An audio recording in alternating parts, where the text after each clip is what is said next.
बिस्मिल्लाहिर्रहमानिर्रहीम। अस्सलाम वालेकुम students, your instructor Mohammad Irfan Qayyum and welcome to my YouTube channel success teacher.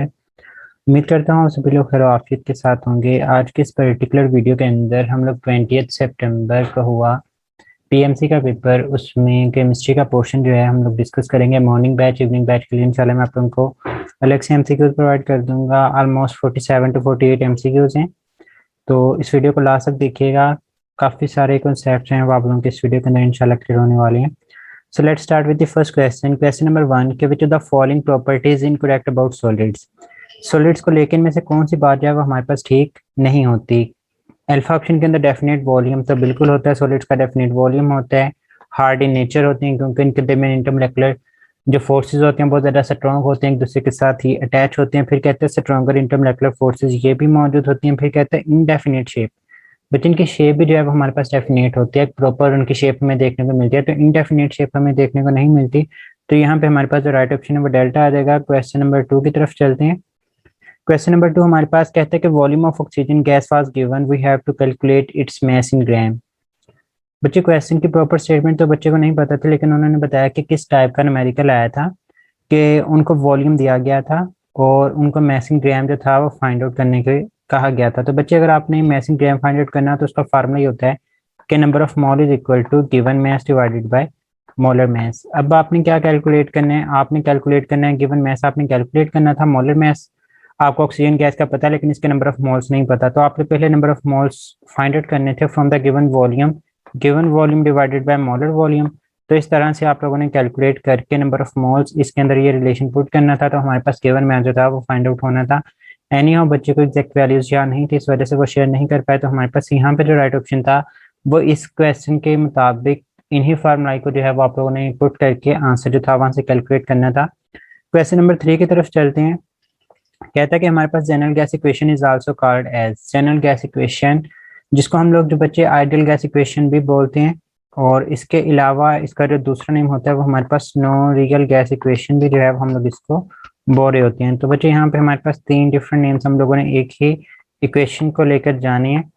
तो general gas equation, no real gas equation या फिर आइडियल गैस इक्वेशन। तो हमारे पास यहाँ पे जो राइट ऑप्शन है वो बीटा आ जाएगा। जो वन डो वाली इक्वेशन है ये हमारे पास जो रियल गैस इक्वेशन भी हम लोग इसको बोलते हैं, मतलब जो हकीकत के अंदर गैसेज मौजूद होती हैं उनके लिए हम लोग जो है वो वन डो वाली इक्वेशन की टर्म जो है वो इस्तेमाल कर रहे होते हैं। क्वेश्चन नंबर 4 की तरफ चलते हैं। कहता है कि density temperature and pressure were given, we have to calculate the molar mass. तो बच्चे सिंपल रिलेशन होता है हमारे पास D is equal to PM by RT, और अगर आपको यहाँ से मोलर मास फाइंड आउट करना है तो simply molar mass will be equal to DRT by P जो है वो हमारे पास यहाँ पे रिलेशन लगेगा। अब बच्चे यहाँ पे पूछते हैं कि सर हम लोग आर की कौन सी वैल्यू जो है वो यहाँ पे पुट कर रहे होते हैं। तो बच्चे याद रखिएगा यहाँ पे हम लोग आर की वही वैल्यू पुट करेंगे जो आप लोगों को यहाँ पे यूनिट्स प्रोवाइड किए जाते हैं। लाइक आप लोगों को प्रेशर का कौन सा यूनिट दिया जाता है, आप लोगों को टेम्परेचर का कौन सा यूनिट दिया जाता है, उसी के अकॉर्डिंगली जो है वो आप लोग उसकी वैल्यूज पुट कर रहे होंगे। अदरवाइज हम लोग जनरली जो वैल्यू पुट करते हैं वो हमारे पास 0.0821 जो है वो हमें जनरली ये वैल्यू देखने को मिलती है, लेकिन अगर यूनिट सेम हो प्रेशर वॉल्यूम के तो उसी के मुताबिक जो है वो आप लोग यहाँ पे सॉल्व कर रहे होंगे। तो अगेन यहाँ पे बच्चे को एग्जैक्ट वैल्यूज नहीं पता थी, लेकिन न्यूमेरिकल आ रहे हैं। चैप्टर नंबर 1 और चैप्टर नंबर 3 के चंद कैलकुलेशन हैं वो हमें देखने को मिल रही हैं। बच्चे जो रिव्यू हमें दे रहे होते हैं। क्वेश्चन नंबर 5 की तरफ चलते हैं। कहते हैं बच्चे the following is correct about evaporation. Evaporation के रिगार्डिंग कौन सी बात जो है वो ठीक है। अब बच्चे यहाँ पे अब मुझे नहीं पता कि इनकरेक्ट पूछा गया था या करेक्ट, या फिर दो ऑप्शन इसके अंदर ठीक है बच्चे। अगर तो इनकरेक्ट पूछा जाता है तो इवेपोरेशन एक्सोथर्मिक नहीं होती है, एंडोथर्मिक होती है। एक बात, evaporation increase in humid day, गर्मी वाले दिन के अंदर इवेपोरेशन का इंक्रीज हो जाना, या फिर evaporation increase in warm day. तो इस क्वेश्चन के मुताबिक अगर मैं पिक करूंगा तो मैं evaporation increase in warm day, गर्म दिनों के अंदर जो है वो इवेपोरेशन बढ़ जाती है as compare to humid day. Humid day में इवेपोरेशन इंक्रीज तो होती है, लेकिन अगर आपने इन्हीं में से कोई ना कोई ऑप्शन सेलेक्ट करनी हो तो आप लोग चार्ली को यहाँ पे बेस्ट ऑप्शन के तौर पे जो है वो कंसीडर कर रहे होंगे। अदरवाइज हमारे पास यहाँ पे अगर इनकरेक्ट पूछा जाता तो फिर आप लोगों ने राइट ऑप्शन मार्क करना था एक्टोथर्मिक को, लेकिन बोथ बी एंड सी के ऑप्शन नहीं है तो आप लोग डेल्टा को मार्क नहीं कर सकते। तो यहाँ पे हमारे पास जो राइट ऑप्शन है वो 40 हमें देखने को मिलेगा according to the given statement. Question number 6 की तरफ मूव करते हैं। कहते हैं the boiling point of a liquid is 100 degree Celsius. तो ये बॉइलिंग पॉइंट तो है वाटर का, लेकिन ये पर्टिकुलर लिक्विड का उसने पूछा है। तो ये सिंपली डेफिनेशन थी कि temperature where vapour pressure of a liquid becomes equal to external atmospheric pressure, इसको हम लोग क्या बोलते हैं बॉइलिंग पॉइंट। आप लोगों से बॉइलिंग पॉइंट की डेफिनेशन पूछी गई थी। हर एक लिक्विड का अपना अलग से एक बॉइलिंग पॉइंट होता है, स्पेसिफिक बॉइलिंग पॉइंट हमें देखने को मिल रहा होता है। तो यहाँ पे हमारे पास जो राइट ऑप्शन है वो डेल्टा आ जाएगा। क्वेश्चन नंबर 7 की तरफ मूव करते हैं। कहता है कि graphite shows the conduction in one direction, और कौन सी डायरेक्शन के अंदर ये शो करता है, ये सिर्फ पैरेलल टू द लेयर जो है वो हमें इसकी कंडक्शन जो है वो देखने को मिल रही होती है। जबकि जो डायमंड होता है वो हमारे पास बैड कंडक्टर होता है, उसमें से बिल्कुल भी इलेक्ट्रिसिटी जो है वो कंडक्ट नहीं करती। रीजन आपसे पूछी जा सकती है, जो हमारे पास डायमंड होता है वो sp3 हाइब्रिडाइज्ड होता है, जबकि ग्रेफाइट के अंदर जो कार्बन होते हैं वो sp2 हाइब्रिडाइज्ड होते हैं। एक कार्बन जो होता है वो फ्री होता है हरकत करने के लिए, और उसी की वजह से इलेक्ट्रिसिटी कंडक्ट होती है। और यही प्रॉपर्टी के एक ही एलिमेंट का जो हमें एलोट्रोप्स देखने को मिलते हैं, उनकी जो फिजिकल प्रॉपर्टीज होती हैं, मीन से कंडक्शन जो है वो डिफरेंट है, तो इस प्रॉपर्टी को हम लोग जो है एनिसोट्रॉपी का नाम दे रहे होते हैं। तो हमारे पास यहाँ पे जो राइट ऑप्शन है वो 4 ही आ जाएगा। क्वेश्चन नंबर 8 की तरफ मूव करते हैं। कहता है कि number of crystallographic elements are. बच्चे अगर आप लोग unit cell chapter number 4 solute वाले पोर्शन को देखते हैं, तो वहाँ पे आप लोग सीटर अहमद के नाम से मैंने आपको एक निमोनिक की याद करवाई है, क्यूबिक, टेट्रागोनल, ऑर्थोरोम्बिक, हेक्सागोनल, उसके बाद रोम्बिक आ जाता है, मोनोक्लिनिक आ जाता है, ट्राइगोनल आ जाता है। इनके अंदर बच्चे हमारे पास हम लोग 3 एक्सिस की बात करते हैं, ए, बी और सी, और 3 हम लोग एंगल्स की बात करते हैं, अल्फा, बीटा, गैमा। कलेक्टिवली 6 चीजें आती हैं आपके पास, 3 एक्सिस और 3 एंगल्स, इनको हम लोग कलेक्टिवली जो है वो क्रिस्टलोग्राफिक एलिमेंट्स का नाम देते हैं। और यही वर्ड जो है वो एसएचएस पीटीबी की बुक के अंदर भी इस्तेमाल हुआ है। तो हमारे पास यहाँ पे जो राइट ऑप्शन है वो हमें 6 देखने को मिलेगा। Beta will be your right option. Question number 9 की तरफ चलते हैं। कहता था amount of the latest energy when 1 mole of fining crystal is formed. बच्चे आपने लेटेस्ट एनर्जी 2 तरह की ही होती है हमारे पास, एक फॉर्मेशन और एक डिसोसिएशन। जब फॉर्मेशन होती है तो एनर्जी हमेशा हमारे पास क्या होती है, रिलीज होती है। तो यहाँ पे जब रिलीज होगी तो हमारे पास वहाँ पे नेगेटिव का साइन हमें देखने को मिलता है। तो यहाँ पे हमारे पास जो राइट ऑप्शन है वो क्या आ जाएगा बच्चे, वो हमारे पास नेगेटिव आ जाएगा। अगर डिसोसिएशन होती तो तब आप लोगों के पास जो थी वो वैल्यू पॉजिटिव के अंदर देखने को मिलनी थी, यानी यहाँ पे जो राइट ऑप्शन है वो अल्फा आ जाएगा। क्वेश्चन नंबर 10 की तरफ चलते हैं। कहता है कि sodium vapour lamp spectrum is. बच्चे ये एस गूगल से उठाया गया क्वेश्चन है, इसका जो राइट ऑप्शन होगा, लाइक यहाँ पे देखें कि सबसे पहले जितनी भी टाइप्स हैं, continuous spectrum, absorption spectrum, line spectrum, emission spectrum, इन सभी को एक्सप्लेन किया गया है। तो यहाँ पे now in the case of कहता है sodium lamp which is an electrical lamp in which we first vaporise the sodium such that atoms of sodium get excited and after due to excitation it remit the radiation due to attain stability which result in the visible light। इस वजह से ये emission spectrum कहलाता है। In short जब हम लोग sodium को एनर्जी प्रोवाइड करते हैं तो ये क्या करता है, एक्साइट करके इसके इलेक्ट्रॉन जो है वो आगे की तरफ जाते हैं, मतलब अपर लेवल्स की तरफ जाते हैं। जो वहां से जब ये वापस आते हैं तो उस तरह ये रेडिएशन जो है वो इमिट करते हैं, और इसी एमिशन ऑफ रेडिएशन के बेस के ऊपर हम लोग जो है वो इसको एमिशन स्पेक्ट्रम के अंदर फॉल करवा रहे होते हैं। तो यहाँ पे हमारे पास जो राइट ऑप्शन है वो 4 ही आ जाएगा। बाकी भी आप लोग इन टर्म्स को यहाँ पे डेफिनेशंस पढ़ सकते हैं, नहीं ये सिलेबस में नहीं थी, ये एसएचएस गूगल से उठाया गया क्वेश्चन है, और उसी के ऊपर ये हमारे पास राइट ऑप्शन भी इसका मौजूद था। तो मैंने इसी से आप लोगों को जो है वो ये उठा के दे दिया है। तो हमारे पास यहाँ पे जो राइट ऑप्शन है वो 4 ही आएगा। क्वेश्चन नंबर 11 की बात करते हैं। Barmer series lies in. बच्चे ये क्वेश्चन 12 हम लोग डिस्कस कर चुके हैं कि हमारे पास 5 तरह की सीरीज होती हैं। सबसे पहले हमारे पास जो है वो लाइमन सीरीज है, ये किसके अंदर लाई करती है, हमारे पास सेल्टा वॉयलेट के अंदर लाई करती है। उसके बाद हमारे पास बाल्मर सीरीज आ जाती है। मैंने वर्ड बीवी बताया था, बीवी हस्बैंड वाइफ, वो वाली बीवी। तो बाल्मर यहाँ पे विजिबल, तो बी से आप लोग बाल्मर और वी से आप लोग विजिबल को याद रख सकते हैं। इसके अलावा जो 3 होती हैं, पासन, ब्रैकेट और प्रफंड, पासन, ब्रैकेट और प्रफंड, ये तीनों की तीनों हमारे पास जो है वो इंफ्रारेड रीजन के अंदर जो है वो हमें लाई करती हुई दिखाई दे रही होती हैं। तो यहाँ पे हमारे पास जो राइट ऑप्शन है वो अकॉर्डिंग टू, उसने बाल्मर सीरीज पूछा था तो विजिबल रीजन आ जाएगा। अगर उसने लाइमन पूछा था तो अल्ट्रा वॉयलेट, और पास एंड ब्रैकेट और प्रफंड में से कोई भी पूछा तो हमारे पास इंफ्रारेड जो थी वो राइट ऑप्शन बननी थी। यानी हम कहते थे quantum number set for the last filling electron of gallium. बच्चे गैलियम, गैलियम हमारे पास जो है वो ग्रुप 3 से बिलोंग करते हैं। इनफैक्ट हमारे पास सबसे लास्ट ट्रांजिशन एलिमेंट है 3T का, जिसके अंदर हम लोग पढ़ते हैं शक्तिवान करे मनाफिर कौन निकाले कुएं से जैंक को। जिंक के बाद जो है वो हमारे पास गैलियम आता है, जिसका एटॉमिक नंबर जो है वो हमारे पास 31 है। अगर हम लोग इलेक्ट्रॉनिक कन्फिग्रेशन लिखते हैं तो आर्गॉन तक 18 कंप्लीट हो जाते हैं। उसके बाद हमारे पास 4s2 आ जाता है, फिर हमारे पास 3d10 आ जाता है। यहाँ तक 30 इलेक्ट्रॉन जो है वो कंप्लीट हो जाते हैं। नेक्स्ट इनकमिंग इलेक्ट्रॉन होगा वो हमारे पास 4p के अंदर आता है, तो 4p1। इसके बारे में आपने वैल्यूज बतानी थी बच्चे। एन की वैल्यू तो 4 होगी, दोनों के अंदर 4 थी। पी की वैल्यू हमारे पास 0 तो नहीं हो सकती, तो इस वजह से ये राइट ऑप्शन नहीं है। पी के लिए जो एल की वैल्यू होती है वो हमारे पास 1 होती है, तो हम लोग 1 पुट करेंगे। अब बच्चे यहाँ पे -1 0 सपोज करें मैं कहता आप लोगों के पास यहाँ पे भी क्या लिखा है 1 ही लिखा होता, तो फिर आप लोग किसको सिलेक्ट करते हैं, आप लोग ए को सिलेक्ट करते हैं या बी को। बच्चे इस तरह से याद रखिएगा कि अगर आपको पर्टिकुलर एम की वैल्यू डिफाइन करनी पड़े, तो अगर हमारे पास पी के 3 ऑर्बिटल हैं तो आप लोग पहले -1 लिखेंगे, फिर 0 लिखेंगे, फिर +1 लिखेंगे।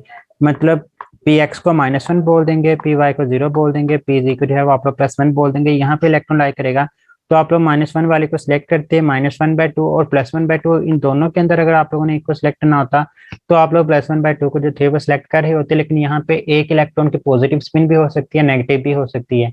लेकिन अगर दोनों में से आपने पिक करनी हो बेस्ट ऑप्शन के तौर पे, तो वो आप लोग +1/2 को कर रहे होंगे। एनी हो यहाँ पे हमारे पास जो राइट ऑप्शन है वो बीटा बन रहा है। क्वेश्चन नंबर 13 की तरफ मूव करते हैं हम लोग। कहता है कि shape of S orbital is. बच्चे जो एस ऑर्बिटल होते हैं हमारे पास स्फेरिकल इन नेचर होते हैं, तो ये हमारे पास एक फैक्ट ही है। तो हमारे पास यहाँ पे जो राइट ऑप्शन है वो 4 ही आ जाएगा। क्वेश्चन नंबर 14 की बात करते हैं। First ionization energy of magnesium as such as theoretical value है, इसके अंदर कंसेप्ट कोई नहीं है। ये हमारे पास सेकंड ईयर पार्ट 1 जो यूनिट 1 है उसके अंदर भी वैल्यू लिखी हुई है, और हमारे पास पार्ट 1 यूनिट 6 के अंदर भी ये वैल्यू लिखी है। तो first ionization energy of magnesium जो है वो हमारे पास 738 किलो जूल पर मोल जो है वो हमें देखने को मिल रही होती है। क्वेश्चन नंबर 15 की तरफ चलते हैं। कहता है hydronium ion is formed when. बच्चे हम लोग हाइड्रोनियम आयन किस चीज को बोलते हैं, H3 पॉजिटिव हम लोग सिंपली जो है हाइड्रोनियम आयन को बोल रहे होते हैं। अगर आप लोग इसके ऑप्शंस के ऊपर फोकस करें तो आपको अल्फा ऑप्शन भी ठीक देखने को मिलेगी कि 8 पॉजिटिव आयन नेगेटिव वाटर आप लोगों के पास हाइड्रोनियम आयन बनता है। इसी तरह से अगर चार्ली के अंदर देखें कि ऑक्सीजन और water share electron pair to H positive, तो ये भी ठीक है। तो अगर आपने दोनों में से एक बेस्ट ऑप्शन सेलेक्ट करनी हो, तो आप लोग यहाँ पे कहेंगे कि जो हमारे पास कोऑर्डिनेट कोवलेंट बॉन्ड बनता है, और हम लोग उसको पर्टिकुलर डिफाइन करने के लिए हम लोग कहेंगे कि ये शेयर करता है इलेक्ट्रॉन पेयर, अपना पूरे का पूरा पेयर। क्योंकि जो हमारे पास कोऑर्डिनेट कोवलेंट बॉन्ड होता है वो डील करता है किस चीज के साथ, शेयरिंग ऑफ इलेक्ट्रॉन पेयर के साथ, अपना पूरे का पूरा पेयर वो डोनेट करता है। तो हम लोग यहाँ पे बेस्ट ऑप्शन अगर सिलेक्ट करने की तरफ जाएंगे तो हम लोग यहाँ पे 40 ऑप्शन को जो है वो सिलेक्ट कर रहे होंगे। क्वेश्चन नंबर 16 की तरफ हम लोग मूव करते हैं। क्वेश्चन नंबर 16 में पूछा गया हमारे पास के the excitation of electrons from the ground state to excited state and formation of hybrid orbitals takes place, कि कौन सा प्रोसेस होता है। बच्चे अगर आप लोग एटॉमिक ऑर्बिटल हाइब्रिडाइजेशन को खोलें तो वहां पे लिखा हुआ है कि हमारे पास स्पॉन्टेनियस प्रोसेस होती है। चैप्टर नंबर 6 हाइब्रिडाइजेशन का टॉपिक है, बुक की लाइन है कि हमारे पास सिमल्टेनियस या फिर स्पॉन्टेनियस प्रोसेस हुआ करते हैं। तो हमारे पास यहाँ पे जो राइट ऑप्शन है वो हमें 4 ही देखने को मिलेगा। ये एस एच एस बुक की लाइन है, इसके अंदर कंसेप्ट वगैरह नहीं है कि हमारे पास एक्साइटेशन हो जाना और उनका दोबारा से वहां पे जाके फॉर्मेशन ऑफ हाइब्रिड ऑर्बिटल्स बना देना। हमारे पास सिमल्टेनियस प्रोसेस के तौर पे हमें चीजें जो है वो देखने को मिल रही होती हैं। क्वेश्चन नंबर 17 की तरफ चलते हैं। कहते थे bond energy of C F bond is. अब बच्चे ने वहां पे लिखा है कि सर हमारे पास जो वैल्यू थी वो डिफरेंट थी, मतलब थोड़ा सा डिफरेंस था उनके अंदर, लेकिन इनमें से जो हाईएस्ट वैल्यू होती है वो हमारे पास सी एफ बॉन्ड की ही हमें देखने को मिल रही थी। मतलब वहां पे जो राइट ऑप्शन था वो सी एफ बॉन्ड ही देखने को मिल रहा था। बच्चे को एग्जैक्ट क्वेश्चन याद नहीं आ रहा था, लेकिन बॉन्ड एनर्जी में से एक क्वेश्चन आया था, तो वो कंसेप्ट उन्होंने यहाँ पे बताने की कोशिश की कि हमारे पास यहाँ पे बॉन्ड एनर्जी में से भी क्वेश्चन आया हुआ था। क्वेश्चन नंबर 18 की तरफ चलते हैं। उसके अंदर पूछा गया था कि the bond length of PP is dash than N. बच्चे याद रखिएगा, एक नाइट्रोजन भी ग्रुप 5 से बिलोंग करता है और फॉस्फोरस भी ग्रुप 5 से बिलोंग करता है। जितना किसी भी एलिमेंट का साइज बड़ा होगा उसके सिमिलर एटम्स के दरमियान जो बनने वाला बॉन्ड होगा उसकी लेंथ भी हमारे पास क्या होती है, वो ज्यादा होती है। तो चूंकि उसने फॉस्फोरस की पूछी हुई थी, तो फॉस्फोरस का साइज चूंकि बड़ा होता है तो इसकी जो बॉन्ड लेंथ होगी वो भी हमारे पास ज्यादा होगी। तो बच्चे बॉन्ड लेंथ का हमारे पास साइज ऑफ एटम्स के साथ क्या होगा, डायरेक्ट रिलेशन हमें यहाँ पे देखने को मिल रहा है। तो हमारे पास यहाँ पे पीपी की जो बॉन्ड लेंथ है वो हमारे पास ज्यादा होगी एज कम्पेयर टू एन। तो जो राइट ऑप्शन है वो बीटा आ जाता है। क्वेश्चन नंबर 19 की तरफ मूव करते हैं। कहते हैं change in heat of the reaction is governed bye. तो ये इंथैल्पी की सिंपल डेफिनेशन है, इसको हम लोग इंथैल्पी बोलते हैं। क्वेश्चन नंबर 20 की तरफ चलते हैं। कहता है कि विच of the following is the application of first law of thermodynamics. बच्चे जो हमारे पास बॉन्ड हैमर साइकिल है ये एप्लीकेशन होती है हेसिस लॉ की, और हेसिस लॉ जो है वो हमारे पास एप्लीकेशन होता है फर्स्ट लॉ ऑफ थर्मोडायनामिक्स का। तो दोनों राइट ऑप्शन बन सकती थी, लेकिन आपने इसमें से बेस्ट ऑप्शन को सिलेक्ट करना था। तो जो हेसिस लॉ है वो एप्लीकेशन है फर्स्ट लॉ ऑफ थर्मोडायनामिक्स की, और जो बॉन्ड हैमर साइकिल है ये हमारे पास एप्लीकेशन होता है हेसिस लॉ की। तो आप लोग यहाँ पे कहेंगे कि हमारे पास जो राइट ऑप्शन है वो अल्फा आ जाएगा। क्वेश्चन नंबर 21 की तरफ मूव करते हैं। कहता है कि consider following neutralization reaction. Neutralization reaction हमें पता है जिसमें एक एसिड और बेस आपस में रिएक्ट करें और वो हमारे पास साल्ट और वाटर की फॉर्मेशन कर दें। तो यहाँ पे NaOH क्या है, ये हमारे पास बेस है, और बेस को ही बेसिकली हम लोग अल्कली बोलते हैं। और इसने यही क्वेश्चन में पूछा हुआ था कि इनमें से अल्कली कौन सी है, तो हमारे पास NaOH जो है वो हमारे पास एल्कली होगी, HCl हाइड्रोक्लोरिक एसिड हमारे पास यहाँ पे एसिड होगा, NaCl सोडियम क्लोराइड जो है वो हमारे पास साल्ट, और साथ में हमारे पास वाटर की फॉर्मेशन जो है वो हमारे पास हो रही है। तो हमारे पास यहाँ पे जो राइट ऑप्शन है वो अल्फा बना। क्वेश्चन नंबर 22 की तरफ मूव करते हैं। कहते हैं during an acid base reaction to form salt and water, मतलब वही न्यूट्रलाइजेशन रिएक्शन। कहता है अगर हम लोग OH नेगेटिव, OH नेगेटिव किसको बोलते हैं कि कोई भी ऐसा सब्सटेंस जो सोल्यूशन में OH नेगेटिव की कंसंट्रेशन को बढ़ाए हम लोग उसको बेस बोलते हैं। तो अगर हम लोग यहाँ पे बेस की कंसंट्रेशन को क्या करें, हम लोग यहाँ पे बेस की कंसंट्रेशन को बच्चे बढ़ा देते हैं। Wait a minute please. जी, यहाँ पे अगर हम लोग बेस की कंसंट्रेशन को बढ़ा देते हैं कंपेयर टू वाटर, वाटर क्या है प्रोडक्ट, और बेस क्या है ये हमारे पास है रिएक्टेंट। तो अगर आप लोग रिएक्टेंट की कंसंट्रेशन को बढ़ा देते हैं तो रिएक्टेंट औकात से बाहर चले जाते हैं, इनको दोबारा से औकात में लाने के लिए हमें रिएक्टेंट की कंसंट्रेशन को कम करना पड़ेगा। तो हम लोग रिएक्टेंट को फॉरवर्ड डायरेक्शन में प्रोसीड करवाएंगे ताकि प्रोडक्ट बने और रिएक्टेंट कम हो जाए। तो हमारे पास डायरेक्शन ऑफ रिएक्शन क्या होता है कि वो हमारे पास फॉरवर्ड डायरेक्शन के अंदर रिएक्शन जो है वो प्रोसीड करेगा। क्वेश्चन नंबर 23 को देखते हैं। कहता है कि विच of the following has the highest reduction potential in the electrochemical series. बच्चे अगर आप लोग इलेक्ट्रोकेमिकल सीरीज के ऊपर फोकस करते हैं तो डाउन द सीरीज हमारे पास क्या होता है, रिडक्शन पोटेंशियल इंक्रीज होता जाता है। और अगर आप लोग इलेक्ट्रोकेमिकल सीरीज को देखें तो आपको सबसे नीचे कौन सा एलिमेंट देखने को मिलता है, वो फ्लोरीन देखने को मिलेगा। तो हमारे पास यहाँ पे जो राइट ऑप्शन है वो क्या आ जाएगा, फ्लोरीन आ जाएगा। और बच्चे वैसे भी रिडक्शन पोटेंशियल किसको बोलते हैं, एबिलिटी टू गेन इलेक्ट्रॉन, क्योंकि कौन कितनी आसानी के साथ इलेक्ट्रॉन को गेन करेगा। तो पूरे पीरियोडिक टेबल में से सबसे ज्यादा जो इलेक्ट्रोनेगेटिविटी होती है, इलेक्ट्रॉन को गेन करने की सलाहियत होती है, वो हमारे पास किसकी होती है, फ्लोरीन की। तो हम लोग बोलेंगे यहाँ पे हमारे पास जो राइट ऑप्शन है वो डेल्टा आ जाएगा। क्वेश्चन नंबर 24 की तरफ चलते हैं। कहता है the gas molecule change their direction when collide with walls of container collide with other gas molecules never change direction. तो हो ही नहीं सकता बच्चे, याद रखिएगा। गैस के मॉलिक्यूल्स वॉल्स ऑफ कंटेनर के साथ भी कोलाइड करते हैं, जो also collides with the other gas molecules and change their direction. हमारे पास postulates of kinetic molecular theory of gases हैं। तो हमारे पास यहाँ पे जो राइट ऑप्शन है वो डेल्टा आ जाएगा, both A and B. Question number 25 की तरफ मूव करते हैं। तो कहता है rate of reaction is increase by adding the concentration of reactant due to. जब हम लोग रिएक्टेंट की कंसंट्रेशन को बढ़ाएंगे तो उनकी कोलिजन आपस में बढ़ जाएंगी, बिल्कुल ठीक बात है। फिर कहता है क्राउडेडनेस इंक्रीजेस, तो जितने ज्यादा रिएक्टेंट होंगे वहां पे क्राउडेडनेस बढ़ेगी, फ्रीक्वेंसी की कोलिजन्स जो होती है, कोलिजन फ्रीक्वेंसी वो बढ़ जाती है, मतलब उनके आपस में कोलाइड करने के जो चांसेस होते हैं वो बढ़ जाते हैं। और जब चांसेस बढ़ जाते हैं तो हमारे पास ऐसी पॉसिबिलिटीज होती हैं कि हमारे पास इफेक्टिव कोलिजन्स हों, ज्यादा से ज्यादा प्रोडक्ट बने।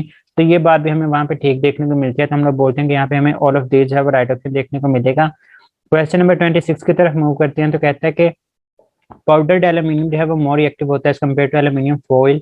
जब हम लोग उसका सोडियम हाइड्रोक्साइड के साथ रिएक्शन करवाते हैं, इसकी रीजन क्या हो सकती है, इंक्रीज इन सरफेस एरिया, ठीक बात है। डिक्रीज इन सरफेस एरिया ये ठीक नहीं है। 40 के अंदर कहते हैं increase in surface that increase the direct content with the reactant molecule. बच्चे ये बेस्ट ऑप्शन हमें नजर आता है कि जब हम लोग पाउडर्ड एल्यूमिनियम लेते हैं, मतलब यहाँ पे सपोज करें ये मेरे पास सॉलिड एल्यूमिनियम है और यहाँ पे मेरे पास जो है वो पाउडर्ड एल्यूमिनियम पड़ा हुआ है। बच्चे जब पाउडर्ड एल्यूमिनियम होगा और हमारे पास सॉलिड एल्यूमिनियम के केस में देखें आपको बहुत कम चांसेस देखने को मिलेंगे कि हमारे पास रिएक्टेंट इसकी सरफेस के जाके साथ जो है वो अटैच हो सकें। लेकिन अगर हम लोग पाउडर की बात करते हैं तो इन केस ऑफ पाउडर हमारे पास क्या होता है कि हमारे पास ज्यादा चांसेस होते हैं कि वो जाके अटैक कर सकते हैं on the surface of the reactant. तो हमारे पास यहाँ पे जो राइट ऑप्शन है वो यही बनेगा कि हमारे पास इंक्रीज इन सरफेस बढ़ जाता है जो कि इंक्रीज करता है direct content with the other reactant molecules. तो हमारे पास यहाँ पे जो राइट ऑप्शन है वो हमें 4 ही देखने को मिलेगा। क्वेश्चन नंबर 27 की बात करते हैं। कहता है factor E minus E over R T has a value of dash at T is equal to 200 degree Celsius या फिर 20 डिग्री सेल्सियस। तो बच्चे स्टिल मुझे भी इस क्वेश्चन के समझ नहीं आया कि इस क्वेश्चन में उसने क्या पूछा था। बच्चे को ऑप्शंस भी उन्होंने कुछ वैल्यूज बताई नहीं थी, लेकिन मेरे जहन में ऐसी कोई भी वैल्यू नहीं थी और ना ही मुझे पता। लेकिन अगर आप लोग वीडियोस को देख रहे हैं और आपको पता है कि किसी बुक में मौजूद हो इसकी एसएचएस वैल्यू, तो आप लोग लास्ट में कमेंट सेक्शन के अंदर लिखिएगा। लेकिन मुझे इसका कोई भी प्रॉपर आंसर नहीं पता कि क्या है। एनी हाउ क्वेश्चन नंबर 28 की तरफ मूव करते हैं। कहता था transition element of a prime importance in industry is. तो बच्चे ये 12 क्वेश्चन रिपीटेड है। हमारे पास आयरन की सबसे ज्यादा इंपॉर्टेंस होती है, तो जो राइट ऑप्शन है यहाँ पे हमारे पास आयरन आ जाएगा। क्वेश्चन नंबर 29 की तरफ मूव करते हैं। 29 के अंदर कहते थे colour shown by the TiHTO63 positive. तो अगेन ये भी रिपीटेड क्वेश्चन है। वॉयलेट कलर जो है वो हमें नजर आ रहा होता है। तो यहाँ पे जो राइट ऑप्शन है वो हमारे पास डेल्टा आ जाएगा। PTB chapter number 6 transition elements में कलर वाले टॉपिक के अंदर जो है वो ये बात लिखी हुई है। तो आप लोगों ने इसको लाजमी तौर पर रिव्यू करना है। कल मैंने इसकी मुकम्मल तौर पर तफसील भी जो 19 सितंबर इवनिंग का टेस्ट था उसके अंदर मैंने शेयर की हुई है। क्वेश्चन नंबर 30 की तरफ मूव करते हैं। कहते हैं द पॉलीडेंडेट लिगेंड। बच्चे पॉलीडेंडेट लिगेंड ऐसे लिगेंड को बोलते हैं जो कि अपना more than one lone pair जो है वो डोनेट कर सकते हैं। तो अल्फा के अंदर देखें, कहता है attach to central metal atom by sharing the many electron pairs, मतलब काफी ज्यादा इलेक्ट्रॉन पेयर जो है वो डोनेट करते हैं, न्यूट्रल नहीं होते, contain more than one atom, atom के साथ इनका ताल्लुक ही नहीं होता, लिगेंड का ताल्लुक होता है कि वो अपने कितने लोन पेयर जो है वो डोनेट कर सकते हैं। तो हमारे पास यहाँ पे जो राइट ऑप्शन है वो हमें अल्फा देखने को मिलेगा। क्वेश्चन नंबर 31 की तरफ मूव करते हैं। तो यहाँ पे पूछा गया कि गैसोलीन क्वालिटीज इम्प्रूव्ड बाय, तो बच्चे हमारे पास रिफॉर्मिंग की मदद से ही गैसोलीन की क्वालिटी को इम्प्रूव किया जाता है। क्वेश्चन नंबर 32 देखते हैं। Octane number of n heptane, बच्चे अगर आइसोक्टेन पूछा जाता है तो 100 होता है, यहाँ पे एन के बारे में पूछा गया तो इसकी वैल्यू जब वो हमारे पास 0 होती है, और यही तो काम होता है हमारे पास रिफॉर्मिंग का कि इसके ऑक्टेन नंबर को इम्प्रूव करना होता है। तो हमारे पास यहाँ पे जो राइट ऑप्शन है वो अल्फा आ जाएगा। क्वेश्चन नंबर 33 की तरफ चलते हैं। कहते हैं the broad classification of organic compounds is which one of the following. तो हमारे पास ओपन एंड क्लोज चेन के अंदर जो है वो हम लोग इनको क्लासिफाई कर रहे होते हैं ऑलरेडी, ये भी क्वेश्चन पेपर्स के अंदर आ चुका है। तो हमारे पास यहाँ पर जो राइट ऑप्शन है वो 40 देखने को मिलेगा। क्वेश्चन नंबर 34 की तरफ चलते हैं। कहता है the product form with the given reactance in the presence of sunlight. बच्चे बेसिकली हैलोजिनेशन रिएक्शन है। अगर हम लोग एक हाइड्रोजन को रिप्लेस कर दें तो CH3Cl बनेगा, अगर दो को रिप्लेस कर दें तो CH2Cl2 बनेगा, अगर तीन को रिप्लेस कर दें तो CHCl3 बनेगा, और अगर चारों हाइड्रोजन मीथेन को रिप्लेस कर दें तो CCl4 बनेगा। तो हमारे पास यहाँ पे ऑल ऑफ दीज आ जाएगा। उसने कोई भी कंडीशन नहीं लगाई हुई कि हम लोग किस चीज़ को एक्सेस में ले रहे हैं। अगर हम लोग CH4 को एक्सेस में ले रहे होते तो आप लोगों के पास जो बनने वाली प्रोडक्ट थी वो हमारे पास CH3Cl ही बननी थी, लेकिन अगर आप लोग Cl2 को एक्सेस में लेते तो फिर आप लोगों के पास अगेन जो राइट ऑप्शन था वो ऑल ऑफ दीज ही आना था। क्वेश्चन नंबर 35 की तरफ चलते हैं। क्वेश्चन में पूछा गया हमारे पास कि alkenes react with hydrogen halide. बच्चे हमारे पास ये एक अल्कीन है H2C डबल बॉन्ड CH2, हम लोग क्या करते हैं, हम लोग इसका रिएक्शन करवा देते हैं HX के साथ। तो एक हाइड्रोजन एक कार्बन के पास चला जाएगा, हैलोजन इसके पास चला जाएगा, और आपके पास अल्काइल हैलाइड बनेगा। मतलब आप लोग एडिशन ऑफ HX करवा रहे हैं हाइड्रोजन और हैलोजन, तो ये हमारे पास हाइड्रो हैलोजिनेशन की डेफिनेशन आ जाती है। डी का मतलब होता है रिमूवल, तो आप यहाँ पे रिमूव नहीं करवा रहे, आप लोग ऐड करवा रहे हैं। तो हमारे पास जो राइट ऑप्शन है वो 40 बनेगा यहाँ पे। क्वेश्चन नंबर 36 को देखते हैं। कहता है according to orbital hybridization structure of benzene is. बच्चे यहाँ पे दो ऑप्शन कंफ्यूजन वाले हैं हमारे पास कि रेगुलर 3D हेक्सागोनल या फिर regular flat planar hexagonal. Pentagonal भी नहीं होती इसकी शेप, और ऑक्टाहेड्रल भी नहीं होती।